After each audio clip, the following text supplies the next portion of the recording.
This is Shalita, the nonprofit Easter O'Neill, the founder of the hashtag Nonprofit No Filter and Nonprofit Visionary Academy. It has been a minute. It's been a while. I know life has happened, but it's time to come back and time to talk to my nonprofit visionaries, which would be you. And today I was thinking about what do I want, and I've posted a lot of videos and shared a lot of different things, but it's been a while. So I figured now it's time to come back and tell you a little bit more today in this talk about how to create a mastermind group around your nonprofit organization. And I know people say, what do you mean by a mastermind group? Well, sometimes we call it an advisory board, but I don't, that it's more than just an advisory board. And a lot of times we use language that's sort of outdated and turns people off, sort of like strategic planning. That's sort of like advisory group, that sounds like to me. A mastermind group, typically for-profit nonprofits will use that, or for-profit organizations will actually use that terminology when they're talking about building a network of individuals who help shape the vision and the direction of an endeavor, right? So you want to have anything that has ever been started, that's ever been successful, initially started out with a core group, a mastermind group, or a think tank. And sometimes we don't think along those terms when we talk about nonprofit organizations, but I'm here to tell you that you must have a tribe. I say that all the time. You have to identify who is your tribe, who are the people that you can call on that can give you honest feedback, that have vision, and sometimes they may not even be in the field that your nonprofit is operating in. They could be in rocket science or something like that, and you're dealing with the aging population, or you want to create a service for another at-risk population. It's okay. Everyone that you bring around the table does not need to be in your specific field, but everybody has a set of talents and skills that they bring to the table that can be useful in starting and building your nonprofit vision. So what does this look like? And y'all know I talk a lot, but I'm not going to talk too much as long as I typically do. I just want to give you a little nugget, something to be thinking about, right? So let's say you have a nonprofit idea and you want to create bicycles for hamsters. I don't know, right? Whatever it is that you want to do, you sit down and you think through, okay, what is my vision here? What do I ultimately want to achieve? That's non-negotiable, okay? Because when you bring people together to get feedback about what your ideas are, you first have to have a vision. Because if you don't have your vision that you're starting out with, other people will insert their vision and it'll turn out to be something that you did not want it to be, or that was never in your plans. That's not what a mastermind group does, right? You have to set some sort of structure or direction initially before you bring other people in, because if you don't, they will decide the path for you, and that's not what we're here to do. You have a vision that's kept you up at night, that you've had, that either you've not done anything with, or you started doing something with and you haven't really been mindful about moving forward with it. You already know what you want to do. Now, how you do it, how it's executed, and how it's structured is something different. And that is where it's important to have a group of people come together in your mastermind or your think tank group to help you figure out what that could be, right? So one of the question could be, well, how do I develop a mastermind group? Again, how do I reach out to, how many people should it be? So first and foremost, we've heard the sentiment that you should not have a whole bunch of people around the table when it comes to advisory group and think tanks and things like that. But I want to challenge that, because there's a way to bring a lot of people together from different areas, from different backgrounds, different pieces of expertise around your nonprofit vision in a way that is going to be fruitful, right, and effective. So keeping it small to just 5 or 6 people. Now, when you talk about your board and the people who you're going to be in this with constantly, building the vision, then, initially you want to keep that small, because one, you want to make sure you have quality people that are going to help you create your vision and implement it and put it into practice. This mastermind group that I'm talking about in this event can be 1 or 2 events where you sit down with a group of people and do a mind mapping. Let's put it on a wall. Let's talk about it. What are the barriers? How can we get around these barriers? What could it look like? What types of funders should we go after? That sort of session, and everybody, you could bring 30 to 40 people together for something like that. And for it to be, because everyone that's a part of that group is not going to be ongoing. They may not have the time or to be able to commit to your nonprofit organization, but they can commit a day, or maybe every other month, or quarterly, as you're having ongoing check-ins with your mastermind group, coming together about progress. They might be able to do that, but they may not be able to commit to being on your board. This mastermind group, this think tank, to me, what I'm explaining is something that is a one-time thing, or maybe twice, to get your vision out there and to get it structured and to have an actual plan that incorporates different perspectives on how you should go about doing something, right, with your, or implementing your organization's focus, right? Okay. So the types of people, who do you want it to be a part of your mastermind group? You want people, if you are, for instance, I always use my example with foster care. Okay, if you're having an organization and you want to provide services to young people that are in foster care, or people who've aged out of foster care, then of course you want to have some of the key influential people that have maybe shaped the work over the years. Maybe it's somebody that's in academia and a university, researchers. You want to make sure you have people who have grassroots knowledge of the issue, who have maybe in other ways provided services to this population or a similar population. You want people from the corporate sector, people who, maybe the business that they're in, or the corporations they're a part of, may not have a huge social justice component, but the individuals who work within those corporations care about the community. So finding, maybe if you are providing career services to young people in foster care, how about reach out to a corporation who might want to, also give their feedback on what types of people are they looking for in the workforce. Maybe what are they looking for to help inform maybe a training program that you have. You want to bring people together from the media, who may be journalists, who may write for papers, who may be a part of public relations firms. You want to make sure you bring together foundations, people who are in the business of giving funds to organizations similar to yours, even if the issues that they give to might be completely different. Maybe they are not potential funders. They just are in that foundation space. They know what they look for in grantees. They know how organizations are typically structured, and what's effective, and the promising models, and then all that stuff too. So you want to make sure you bring people together. You want to make sure that you've got the clientele that you're going to be reaching out to, or the population that you're going to be serving. Make sure that they're at the table as well, a part of this think tank. Because how are you going to create an organization that has a vision of serving individuals, and those individuals are not at the table? So make sure that they're at the table. So be well-rounded in the people that you reach out to be a part of this think tank or this mastermind group to help you launch your nonprofit organization.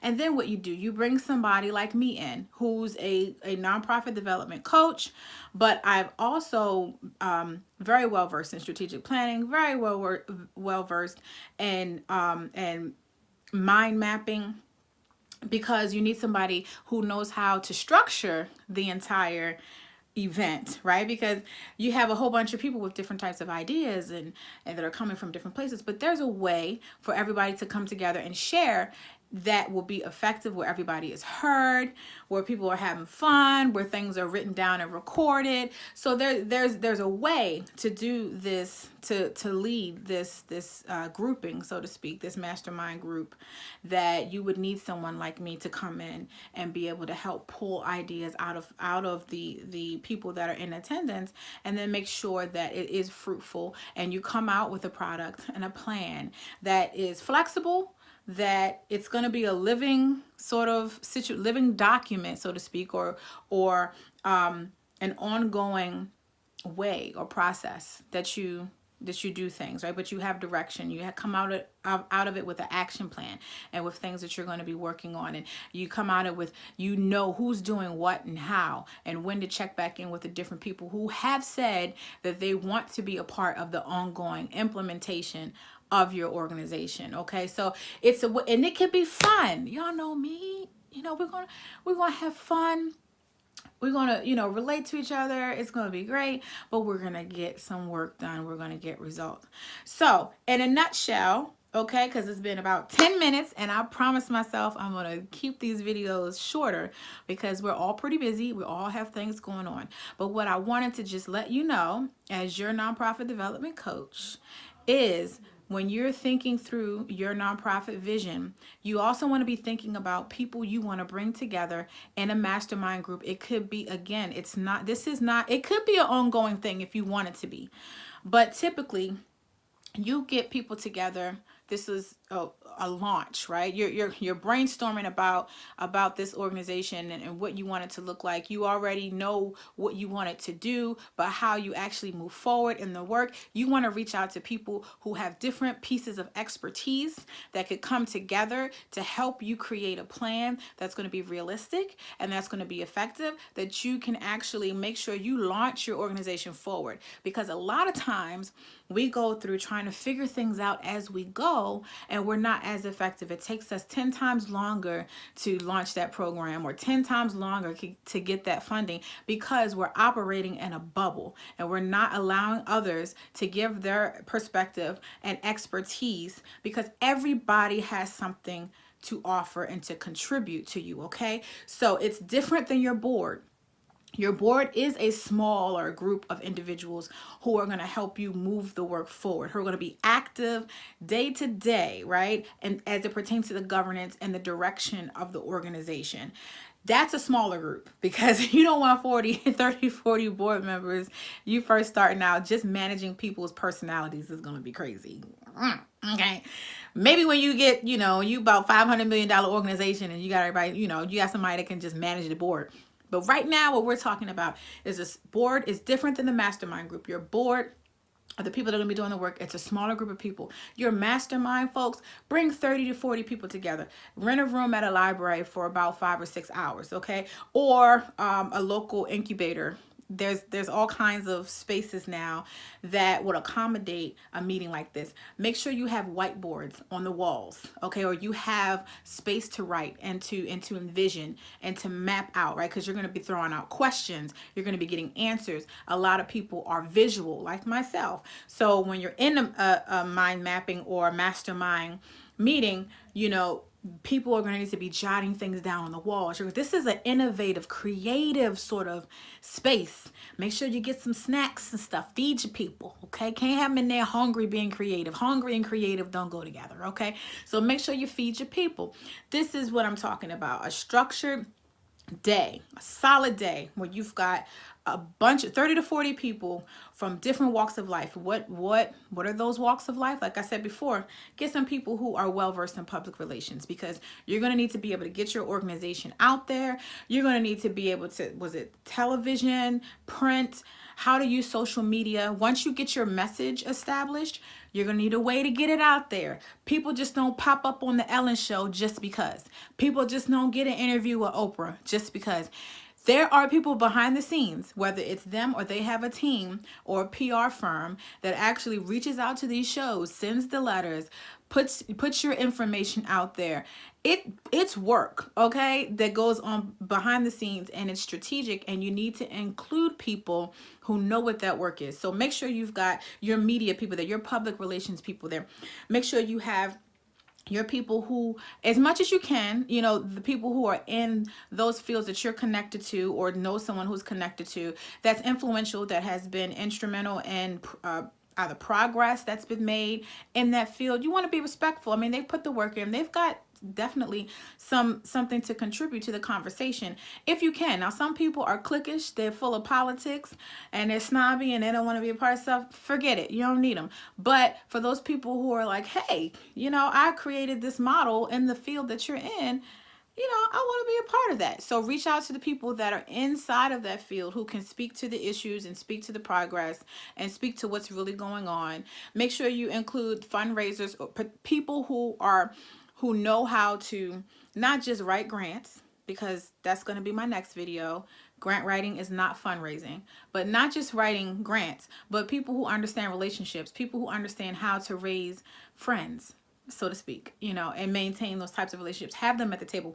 Make sure you've got foundations at the table, people who give money. They may not give money to you, but they give money to other organizations. They have a set of expectations or a lens that they look through too that could be helpful for you to know. So you make sure that they're a part of it. Make sure you bring corporations in. A lot of nonprofits are still trying to figure out, how do we partner with business entities? For-profits want to be a part of the nonprofit experience. They want to help contribute. They have expertise that you need. Nonprofit, the way you run your nonprofit is very similar, if not the same. You should, as how you run a successful business. So you want to make sure you have those corporations involved as well. Make sure you have your clients, the people, the population who you're going to be serving, a part around the table too, so that they can give you feedback on what's going to be helpful for them. Because again, we don't want to be creating nonprofits telling other people what they need, and that's not even what they need. Right? Let them tell you what they need so you can be more effective.